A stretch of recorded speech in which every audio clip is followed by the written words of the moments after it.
di MGMP kan sudah disuruh membuka tangan. Nah ini saya cukup menyediakan kepalan tangan ini Bapak Ibu. Jadi kepalan tangan ini berisi cek senilai 100 juta. Wow, keren ya. Kalau misalkan dibuat shopping ini sudah dapat banyak. Kemudian kepalan tangan kita yang berisi cek senilai 100 juta itu berusaha dibuka oleh teman kita, berusaha direbut Bapak Ibu. Apa yang akan jenengan lakukan ketika di kepalan tangan, di genggaman tangan jenengan cek senilai 100 juta tersebut berusaha dibuka, berusaha direbut oleh teman jenengan? Dipertahankan, ya, dipertahankan. Tapi kalau yang minta aku Bu, saya butuh ini Bu untuk biaya anak saya.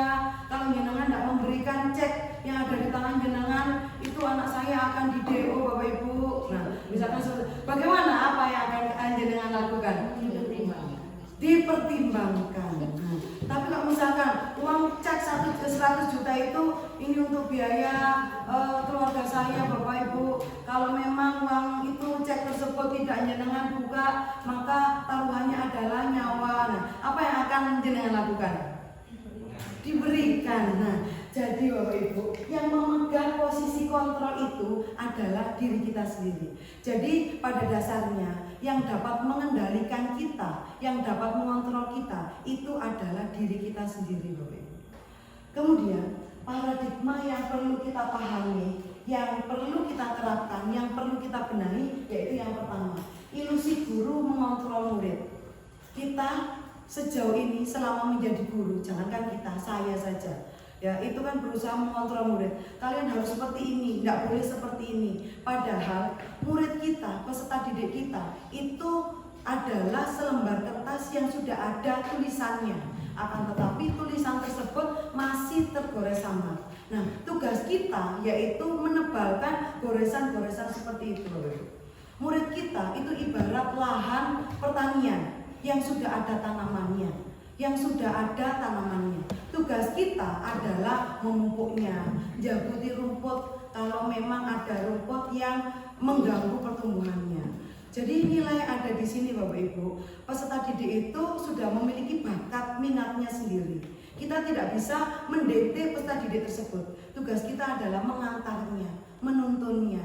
Itu yang perlu diperbaiki. Kemudian yang kedua, ilusi bahwa semua penguatan positif ini akan efektif dan bermanfaat. Misalkan kita memberikan motivasi kepada peserta didik. Nah, akhirnya peserta didik tersebut kan bermanfaat, ya, semangat, termotivasi oleh omongan kita. Akan tetapi teori kontrol tadi menyatakan bahwa yang mengontrol diri kita adalah diri kita sendiri, bukan orang lain. Maka ketika peserta didik tersebut itu termotivasi dengan apa yang kita sampaikan, itu hanya bertahan pada periode waktu tertentu. Pada periode waktu tertentu, peserta didik tersebut akan kembali seperti sifat aslinya.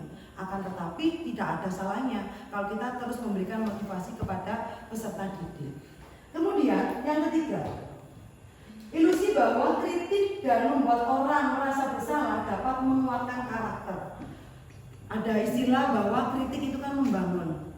Iya kalau memang mentalnya sekuat baja. Tapi kalau yang cengeng seperti saya, dapat kritikan, ciut nyalinya, nangis katanya Mbak ya, sehari semalam ya, seperti itu. Jadi tidak selamanya omongan pedas kita, kritik kita ya kepada peserta didik itu akan membawa perubahan Bapak. Baiknya itu memberikan motivasi daripada memberikan kritik. Yang terakhir, ilusi bahwa orang dewasa memiliki hak untuk memaksa. Ini kita terapkan kepada peserta didik. Kita orang dewasa berhak memerintah peserta didik, ya. Peserta didik tersebut berhak untuk menolaknya. Kenyataannya kita meminta tolong kepada peserta didik, minta tolong diberikan cilok. Buruannya ya Bu ya, kan ada seperti itu. Nah karena ini tadi yang dapat mengontrol dirinya adalah diri mereka sendiri. Kita hanya menuntut itu paradigma atau ilusi yang perlu kita pahami Bapak. Jadi kita tidak bisa mencetak peserta didik seperti kemauan kita. Kita hanya menuntut, mengantarkan mereka untuk mengembangkan minat bakatnya. Kemudian terkait disiplin positif, budaya positif itu adalah kebiasaan positif, yang mana budaya positif ini dapat terwujud ketika disiplin positif ini terwujud. Kalau kita ngomong disiplin itu merupakan ketertarikan sendiri bagi kita. Murid kita kalau ngomong kedisiplinan murid kita bisa jadi mulai pagi sampai siang nggak ngajar keturutan karena saking menariknya topik ini. Kemudian disiplin positif ini Bapak Ibu akan terwujud dengan motivasi intrinsik. Disiplin positif itu disiplin yang baik. Jadi bukan memberikan hukuman. Nanti akan kita pelajari lebih jauh. Motivasi intrinsik ini motivasi yang timbul dari diri kita Bapak Ibu. Jadi yang dapat mendisiplinkan kita adalah diri kita sendiri. Peserta didik juga seperti itu, dimotivasi ya. Kalau memang tidak bisa dimotivasi biasanya kan dihukum. Kita pun juga seperti itu. Kalau kita tidak bisa masuk kelas tepat waktu, nah maka ada aturannya, harus tepat waktu. Pada dasarnya itu semua kembali ke pribadi kita. Kalau kita ingin disiplin, mendisiplinkan peserta didik, maka kita sendiri juga harus disiplin. Sekuat-kuatnya aturan Bapak Ibu, tapi kalau hatinya belum terbuka untuk disiplin, percuma, aturan akan menjadi sebuah pajangan. Nah, mari kita rasakan itu sendiri. Jadi kita meminta peserta didik, ayo rek tepat waktu, ayo rek tugasnya dikumpulkan. Tapi kalau mereka sendiri belum menyadari kewajibannya sebagai peserta didik untuk belajar, maka tetap aturan tersebut hanya akan menjadi aturan. Dan ini berlaku juga untuk kita semuanya. Seperti itu. Kemudian berikutnya Bapak Ibu, budaya positif tadi akan terwujud dengan disiplin positif. Kemudian disiplin positif akan terwujud dengan motivasi intrinsik. Nah, motivasi intrinsik salah satu upaya pemerintah yaitu dengan penerapan profil pelajar Pancasila. Yang mana penerapan profil pelajar Pancasila ini sudah kita lakukan di sekolah kita. Jadi kita tinggal memaksimalkan karakter-karakter atau nilai-nilai yang terkandung atau yang harus dikembangkan dalam kegiatan profil pelajar Pancasila. Kemudian berikutnya yang kedua, teori motivasi, hukuman, dan penghargaan. Motivasi Bapak Ibu, motivasi perilaku manusia. Peserta didik, jangankan peserta didik, kita sendiri datang tepat waktu. Alasannya apa? Takut dihukum. Kenapa kok datang tepat waktu? Ingin mendapatkan penghargaan. Kenapa kok datang tepat waktu? Karena memang sadar kita harus disiplin. Kita pun juga seperti itu Bapak Ibu. Ketika kita mendampingi peserta didik, kenapa kok masuk jam 7 ke kelasnya? Nanti gimana Ibu Suci? Kan seperti itu. Kenapa kok masuk tepat waktu? Biar dinilai saya ini sergap. Kenapa kok masuk tepat waktu? Ya memang kewajiban kita sebagai guru itu harus tepat waktu, harus memberikan contoh kepada peserta didik kita. Nah, yang diharapkan di poin 3 ini Bapak Ibu, motivasi intrinsik muncul dari diri kita sendiri Bapak Ibu. Jadi kalau misalkan kita melakukan sesuatu itu karena orang lain, motivasi ekstrinsik itu hanya pada saat tertentu. Tapi ketika orang lain tersebut hilang, maka motivasi kita hilang. Jadi baiknya seperti ini, ya. Jadi dari diri kita sendiri, Bapak. Kemudian yang poin berikutnya, hukuman, konsekuensi, dan restitusi. Ini pemandangan yang sering kita amati. Bahkan saya sendiri yang melakukannya, sering melakukannya. Hukuman Bapak Ibu, ini untuk menangani peserta didik yang tidak sesuai dengan etika, tidak sesuai dengan aturan. Kita biasanya menerapkan hukuman. Kemudian hukuman itu bersifat tidak terencana, tiba-tiba. Terlambat ya, kamu ya, 15 menit terlambat. Silakan push up, silakan membaca Fatihah. Tidak mengerjakan PR ya, ayo silakan nulis 10 kali. Kamu tadi keluar ya, silakan push up. Seperti pemandangan ini. Nah ini pemandangan ini saya sendiri juga yang menciptakan karena keluar sekolah pada saat jam pelajaran Bapak Ibu.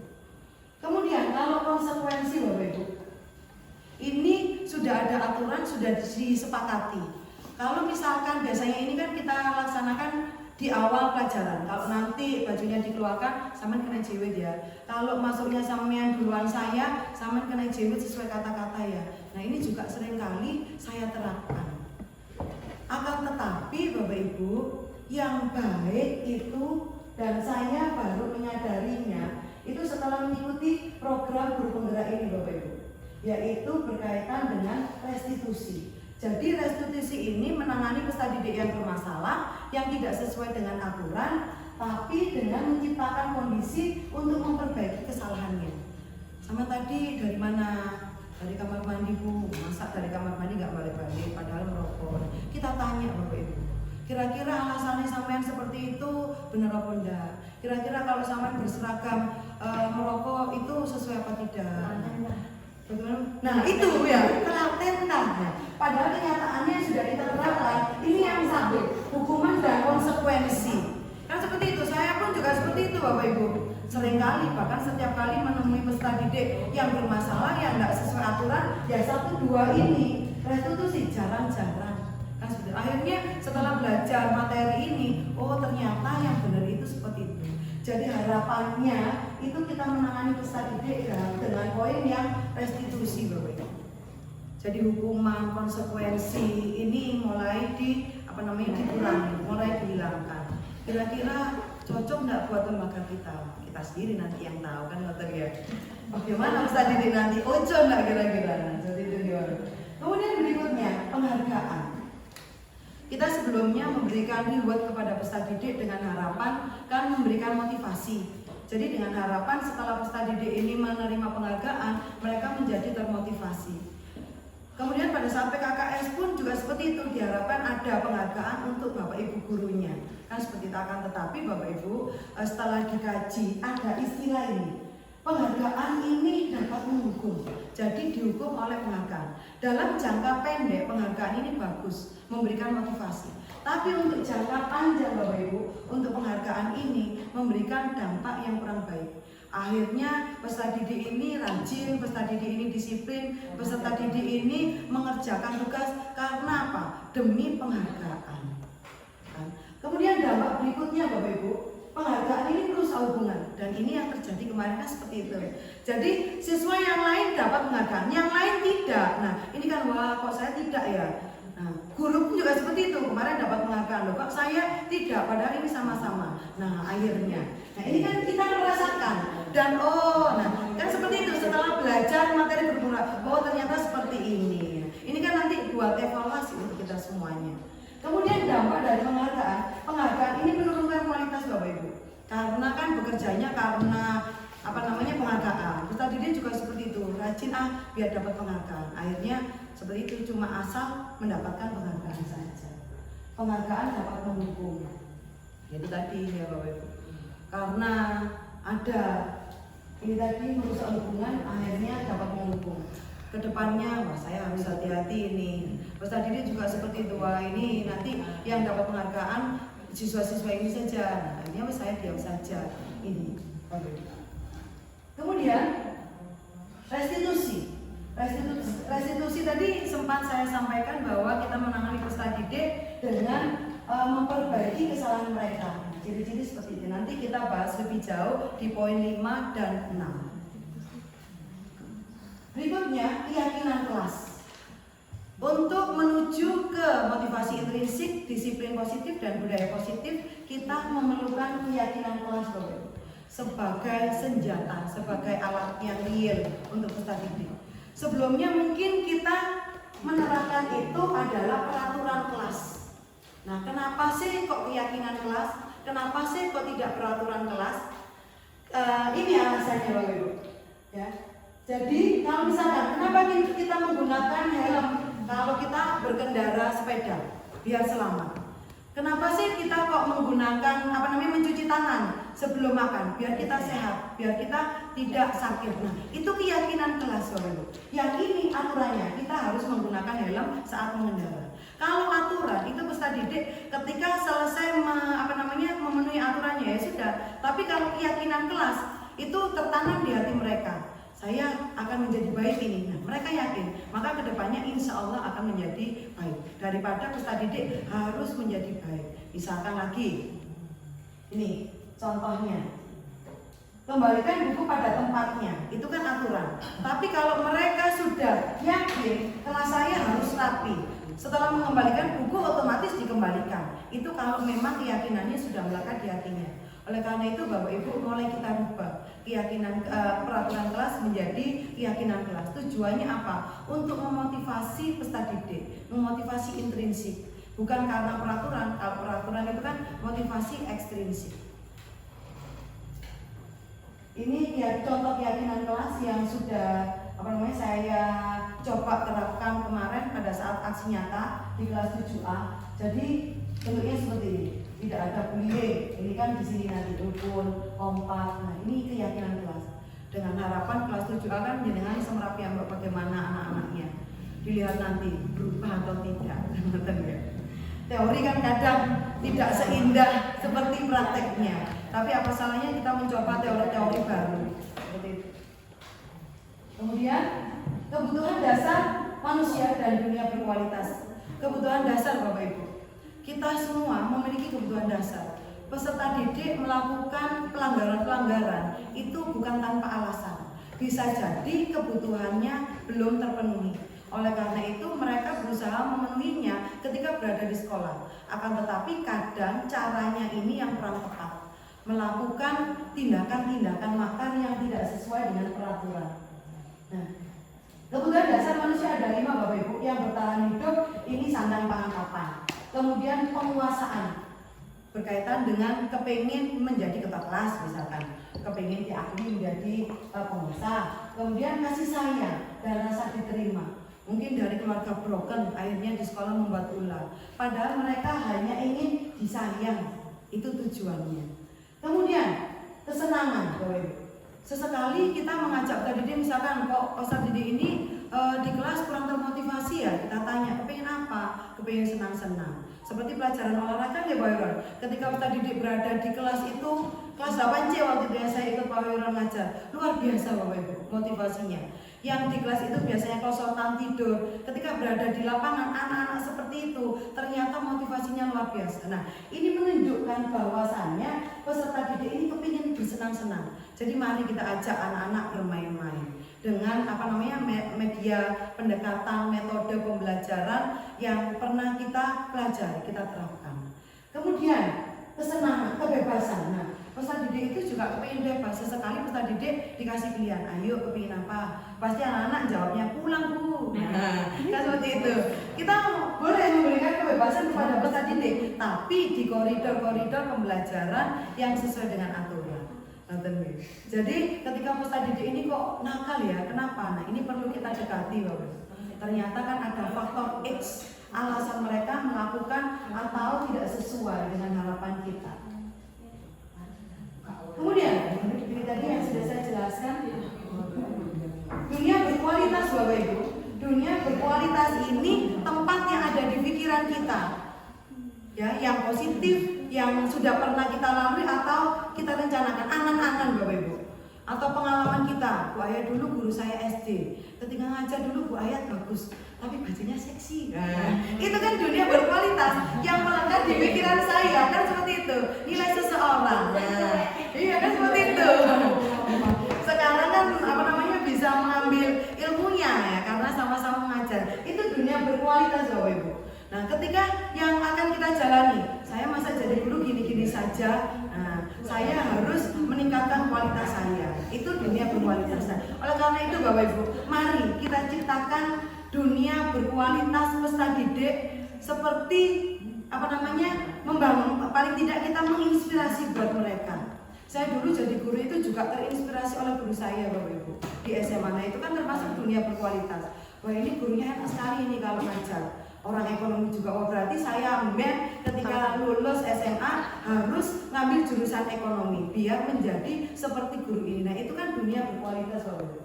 Jangan sampai, wah ini kembali ke saya lagi, kita masuk di dunia berkualitas anak-anak, wah guru ini tuh loh, guru sing keren. Nah itu kan masuk di dunia mereka. Nah nilai kita yang ada di benak peserta didik itu dunia berkualitas Bapak. Tapi mau enggak perlu bagaimana para peserta didik seperti itu. Kerennya kita kan dengan alasan. Kan seperti itu ya. Padahal itu kan tidak tepat kalau kita kaji. Berikutnya Bapak Ibu, posisi kontrol. Posisi kontrol kita sebagai guru ini ada 5. Penghukum. Sama yang telat 15 menit, ayo push up, yang sering kali saya lakukan. Sama yang telat 15 menit berarti 15 kali membaca Fatihah.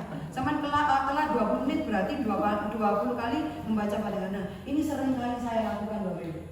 Biasa nih kalau yang posisi penghukum, sampean itu tapi sampean kau niku ya. Penggawean kok telat-telat, penggawean kok colek belajar. Oh, kewajiban kita kan belajar. Nah, ini Bapak Ibu. Ya, meskipun tidak menghukum fisik, ini verbal. Padahal yang duwe kopeng, apa gak dikatekno. Nah, ini posisi penghukum, kan hukum. Nah, apa meneh agum. Nah, kaya bungsu, kan begitu. merasakan kita nanti di posisi mana sebagai guru. Ya, benar. Membuat rasa bersalah Bapak Ibu. Gini nih, kalau membuat rasa bersalah, wis ta teh, ojo nakal-nakal. Sampeyan enggak seakan ta mbek wong tuane.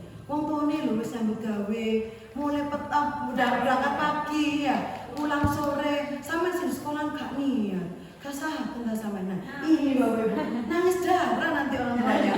Ini Bapak Ibu. Nah, kita berada di posisi mana? Kita bisa merasakan. Yang ketiga sebagai teman. Wis santai ae musuh aku ya. Api-api nilaimu. Nah, ini santai wis lucu-lucu lah wis pelajaran. Sakarepe katene iku aku ae. Nah, ini posisi teman. Santai wis. Kok dimarahin guru ini enggak aku cari aku. Nah, ini kalau posisi teman seperti itu Bapak Ibu. Ya. Kemudian yang pemantau ya. Kalau pemantau ini kita mengendalikan peserta didik. Aturannya apa? Ayo, kayak bahas sedikit ya. Kayak ngeloyong, ayo aturannya apa? Jadi Bin, lo Bin, balik. Oh, tak catat di buku pelanggaran lo ini. Nah, misalkan seperti itu. Ini pemantau, ya pemantau lo. Nah, yang diharapkan ini posisi manajer Bapak Ibu.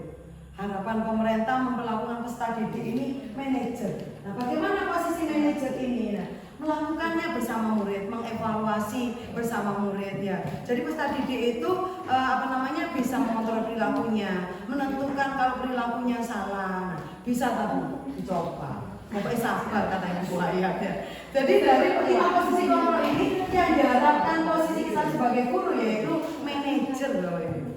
Nah, posisi manajer ini akan dapat terwujud apabila kita menerapkan segitiga restitusi. Ini contohnya loh.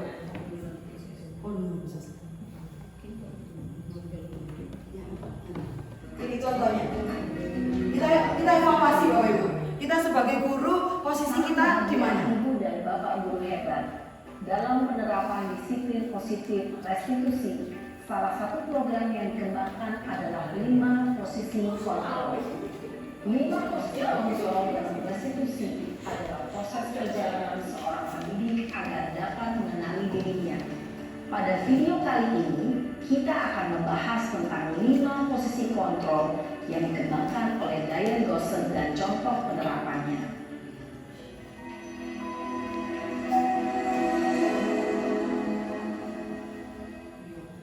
Lima posisi kontrol itu adalah 1. Posisi penghukum, 2. Posisi pembuat merasa bersalah, 3. Posisi teman, 4. Posisi pemantau atau monitor, dan 5. Posisi manajer.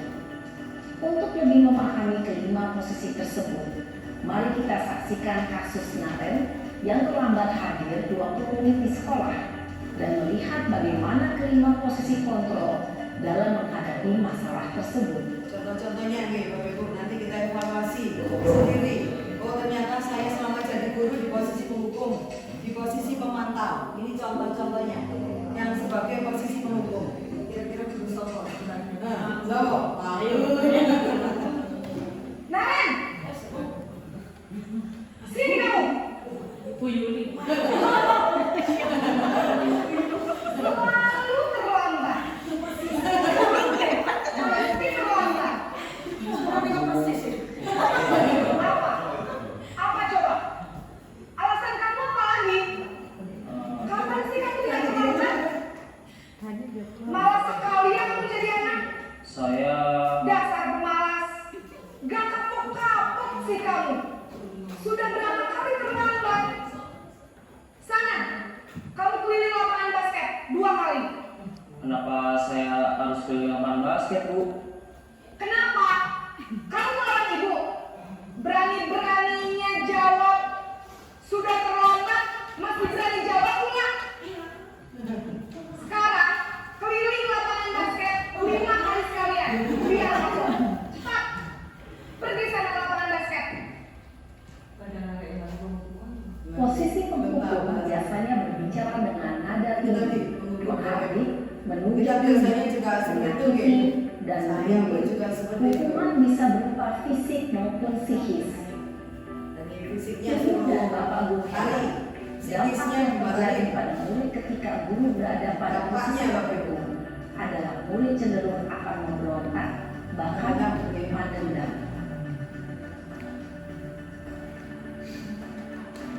Yang kedua, posisi pembuat rasa bersalah, Bu. Kasus yang sama, terlambat 20 menit masih Naren.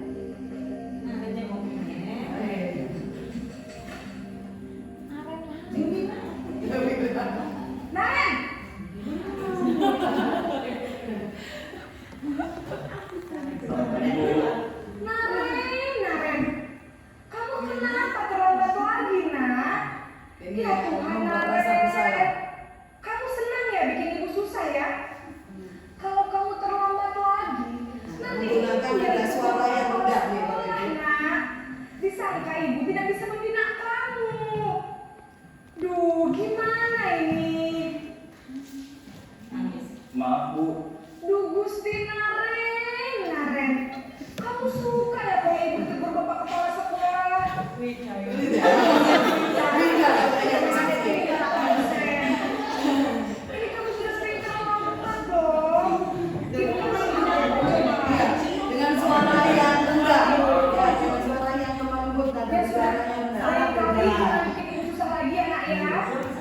Ibu tidak akan kuat lagi kalau kamu begini terus. Kalau begitu, bapak masuk lagi. Cepat kelas. Maaf ya Bu. Maaf sekali. Ini pun juga ada dampak yang ditimbulkan. Berbicara dengan nada tenang, cenderung lembut, namun kata-kata yang diutarakan membuat murid merasa menjadi orang yang gagal, memandang buruk dirinya sendiri, merasa tidak berharga, dan tidak sanggup membahagiakan orang lain. Ketika guru mengambil posisi membuat rasa bersalah, murid akan melihat dirinya yang bersalah dan ia akan menyimpan emosi negatif tersebut di dalam dirinya. Berikutnya ini yang posisi teman. Masih Naren. Jangan kebetulan Naren. Naren sama Budi.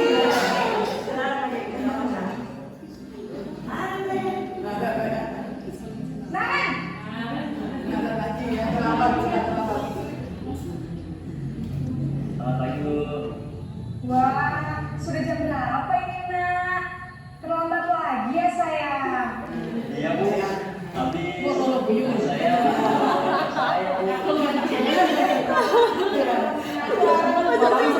Bukan anak-anak yang paling kencang. Kok terlambat sih? iya Bu. Saya mengalami Iya, tapi ini nggak tepat loh. Iya. biarpun saya Nanti kencang, Ustadz ini itu mengandalkan kita. nggak kencang Bu. Ya sudah sana. Nanti lain kali larinya lebih kencang lagi ya. Biar gak terlambat lagi. Bikin seneng ibu. Demi ibu. Bisa kan? Bisa Bu.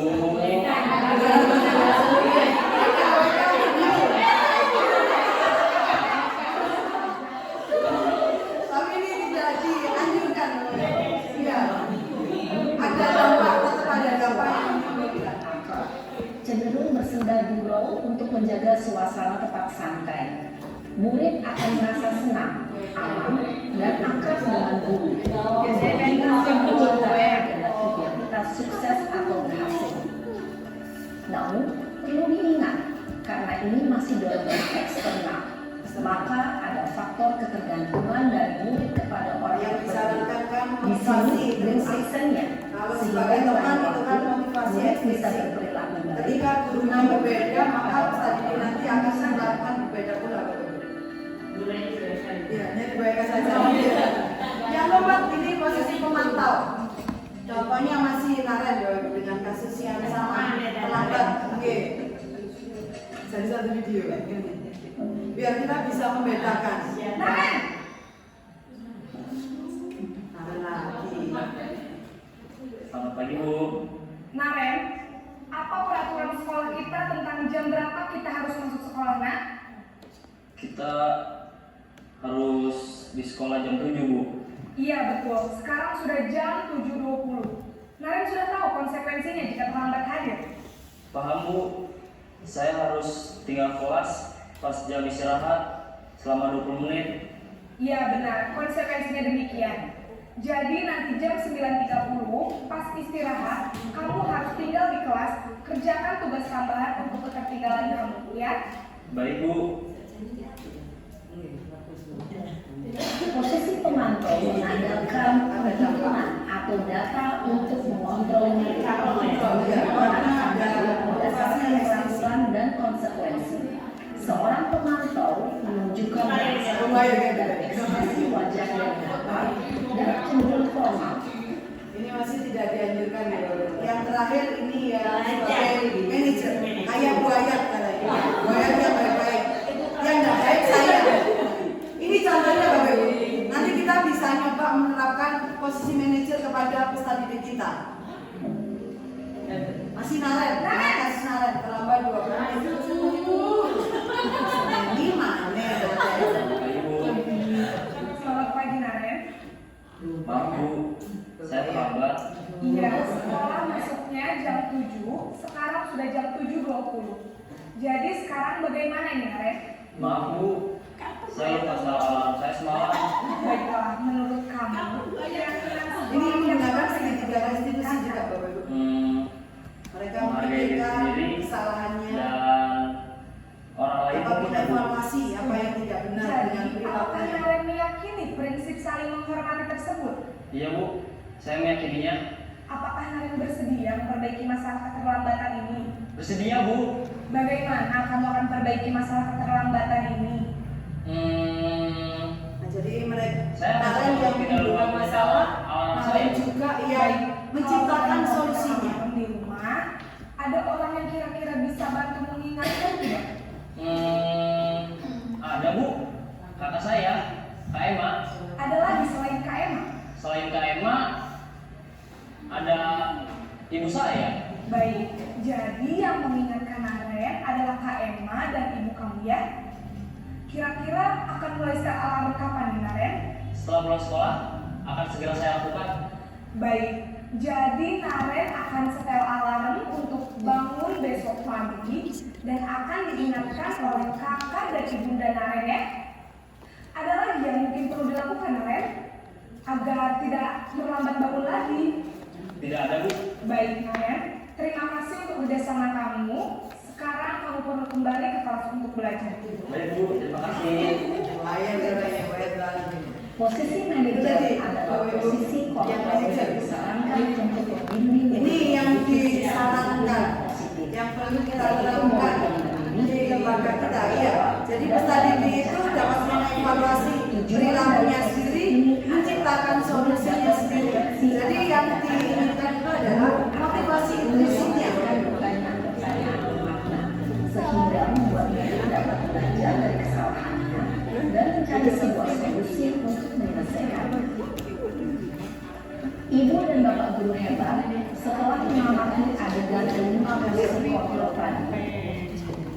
Jadi itu tadi Bapak Ibu contoh-contoh dari posisi kontrol. Kita sudah bisa mengevaluasi, oh saya ini ternyata posisinya penghukum, saya itu ternyata membuat rasa bersalah, saya itu ternyata posisinya sebagai teman atau pemantau. Nah sekarang kan kita sudah bisa mengevaluasi diri kita. Mari kita awali, meskipun nanti sulit ya kita coba, kita posisikan diri kita sebagai manajer ketika menangani peserta didik. Bisa tapi kita coba apa salahnya, kan seperti itu. Kemudian segitiga restitusi Bapak Ibu dalam menerapkan posisi kita sebagai manajer, kita menggunakan segitiga restitusi ini tadi. Yang pertama menstabilkan identitas. Jadi ketika manggil peserta didik bermasalah, ini kata-kata yang diutarakan, menstabilkan identitas. Tujuannya peserta didik ini biar mau jujur, biar mau biar tetap percaya diri. Nah, berbuat salah ini tidak apa-apa, wajar. Itu. Kemudian yang kedua, validasi tindakan salah. Misalkan sama seperti itu, kira-kira menurut Saman itu salah apa benar? Nah, kan bisa mengevaluasi ya, dikembalikan. Biar peserta didik itu yang mengevaluasi. Kira-kira saya salah nggak kalau seperti ini? Nah, ketika ini dilakukan yang kedua, tahap yang terakhir yaitu keyakinan, menanyakan keyakinan. Kira-kira kalau menurutmu itu salah, bagaimana untuk berikutnya? Jadi menemukan solusi sendiri. Jadi peserta didik itu diminta untuk mengevaluasi kesalahannya apa, kemudian solusinya bagaimana. Itu untuk segitiga restitusi Bapak Ibu. Contoh penerapan segitiga restitusi yang pernah saya terapkan, ini nanti saya kasih link YouTube saja deh, biar tidak terlalu siang. Jadi pemaparan dari saya cukup itu Bapak Ibu, saya sampaikan terima kasih. Waktu saya kembalikan